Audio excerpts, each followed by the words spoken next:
राजस्थान रॉयल्सचा फलंदाज वैभव सूर्यवंशीनं अवघ्या 35 चेंडूमध्ये शतक ठोकलंय। कमी वयात शतक करण्याचा वैभव सूर्यवंशीनं विक्रम रचलाय। तर क्रिकेटमध्ये वेगवान शतक ठोकणारा वैभव सूर्यवंशी हा दुसरा फलंदाज ठरलाय। गुजरात टायटन्स विरुद्धच्या वैभव सूर्यवंशीच्या मॅचमध्ये वैभव सूर्यवंशीनं 36 चेंडूमध्ये 101 धावा काढून तो बाद झालाय। या खेळीत त्यानं 7 चौकार आणि तब्बल 11 षटकार ठोकले। यापूर्वी वेस्ट इंडिजच्या ख्रिस गेलनं 30 चेंडूमध्ये शतक केलं होतं, मात्र आता हा वेगवान आणि लवकर कमी चेंडूमध्ये शतक करणारा वैभव सूर्यवंशी हा दुसरा फलंदाज ठरलाय।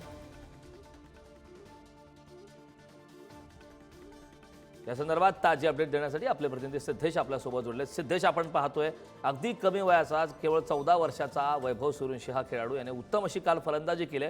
केवळ 35 चेंडूमध्ये शतक केलंय। काय सांगशील सविस्तर वैभव सूर्यवंशीच्या कालच्या शतकाबद्दल? नक्कीच IPL 2025 मधील हा 47वा सामना होता आणि या स्पर्धेत इतिहासातील सर्वात युवा 14 वर्षीय वैभव सूर्यवंशी याने इतिहास घडवलाय।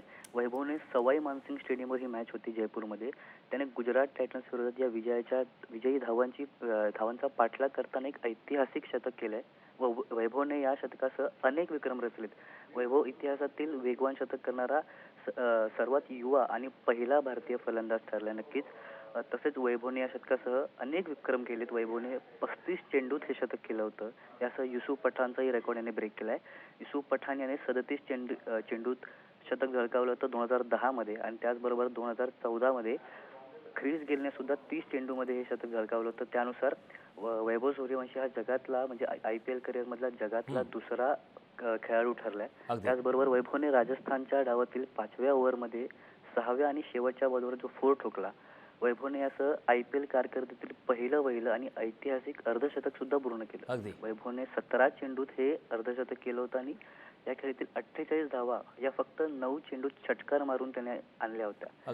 300च्या स्ट्राईक रेटने हा त्या ठिकाणी खेळत होता आणि अर्धशतक नक्कीच सिद्धेश, आगामी काळात भारताचं भविष्य म्हणून सध्या आता या युवा वैभव सूर्यवंशीकडे पाहिलं जातंय। खूप खूप धन्यवाद या महत्त्वपूर्ण अशा माहितीसाठी।